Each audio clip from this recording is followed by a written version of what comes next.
Hey, hello.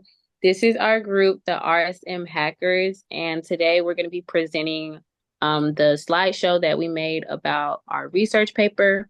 And our research paper, we titled our presentation Understanding the University of Brazil's Research on a New Secure Approach System for E-Banking Using Java Me. And that's the title of the research paper that we worked on today. And so on the next slide, here we have each of our members and the responsibilities that each of us took on with the project. So Yareeth is going to be explaining the introduction of our research, the material that was presented in the paper, as well as the methodology and the results that was the researchers obtained. Sakshi is going to do the introduction of all the researchers that worked on the project.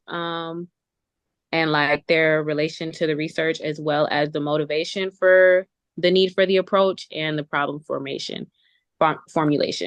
And I am Monique. I'm doing the introductions, and I'm also going to be presenting the conclusion, the result visuals, and the references.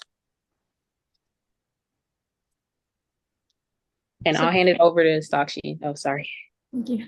So these are the researchers.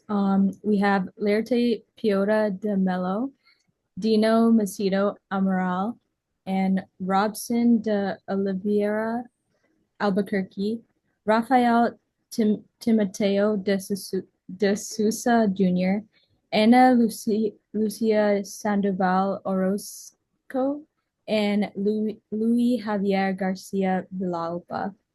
So most of these researchers are part of the Department of Electrical Engineering in the University of Brasilia, Brazil. And a few of them also belong to the Security and Systems Department of Software Engineering and Artificial Intelligence, Faculty of Computer Science and Engineering, and various other offices in Madrid, Spain. And what they were researching is basically an innovative approach to e-banking authorization. And with their newly developed out-of-band solution, it offers a more secure way for users to validate their transactions online. And this solution is called their Dynamic Authorization Protocol, which uses mobile devices to validate online transactions through QR codes. These researchers developed a prototype using Java ME to showcase their idea and highlight its benefits. And basically, Java ME is a micro edition of Java that allows them to create a practical low-cost program for use across multiple different OSs. So e-commerce has expanded tremendously from its initial development, and with the increased convenience of internet banking comes the increased risk of cyber attacks and cyber threats. Protecting the user privacy and ensuring the integrity, authenticity, and confidentiality of these transactions is very important. So although we have traditional authentication methods in place, such as passwords and SMS authentication, they're still very vulnerable to MITM attacks, phishing schemes, and social engineering tactics. And all of this calls for a more robust solution to safeguard banking and financial services online.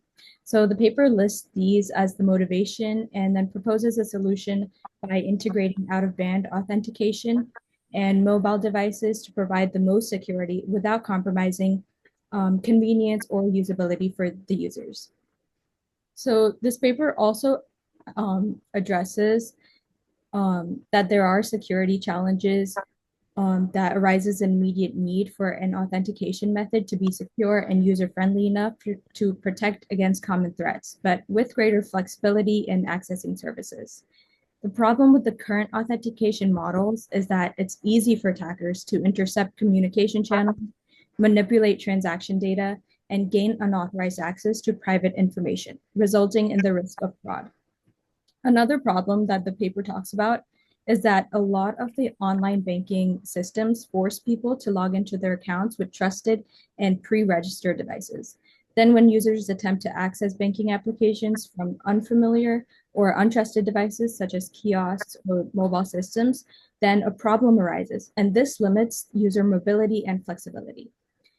The increasing sophistication of social engineering techniques is also a major risk factor as attackers use human behavior to bypass security protocols. And public computers are the most vulnerable to these kind of attacks, yet they're still being relied on for transactions. And now we're going to get into the methodology of their whole research paper. And they made this proposal to be as practical as possible, so the system could be implemented requiring low computational power and minimal customer interaction. Basically, they wanted to make sure that their proposal was, a lower cost enough to where they could run it on as many OSs as possible and get it out as far as possible when they do release it.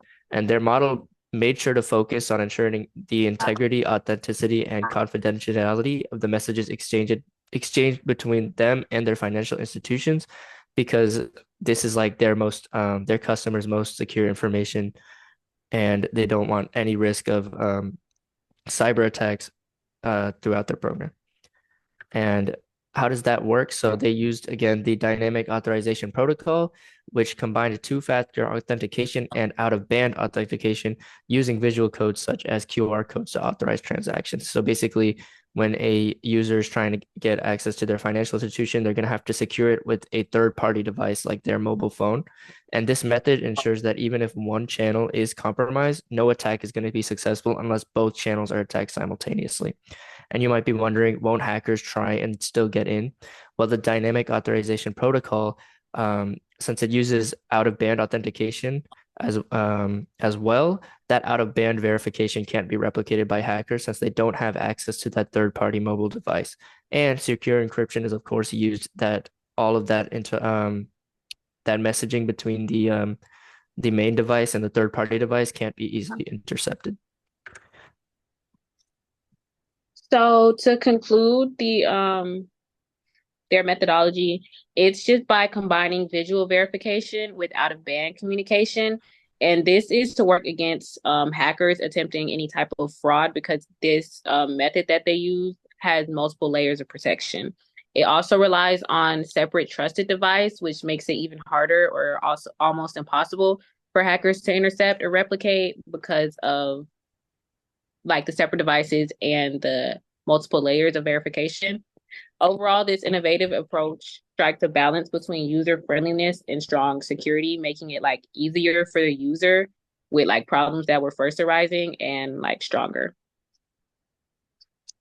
And so their results at the end of the research paper were basically they launched a prototype, a successful prototype at Banco de Brazil with 3.6 million active users, which demonstrated the efficiency of the model over 12 years of use without significant vulnerabilities. And the DAP protocol that we were talking about before provided a robust and effective solution for securing banking transactions, and it can definitely be extended to other authentication environments such as payment terminals and point of sale devices. So this slide is just a graph that was provided by the researchers within their paper, and it just shows the progress of the evolution of the approach that they use. And this is over a decade's time. So what was just explained in the results of the 3.6 million active users, you can see this here, and you can see the fluctuations of how it's being used and its successes.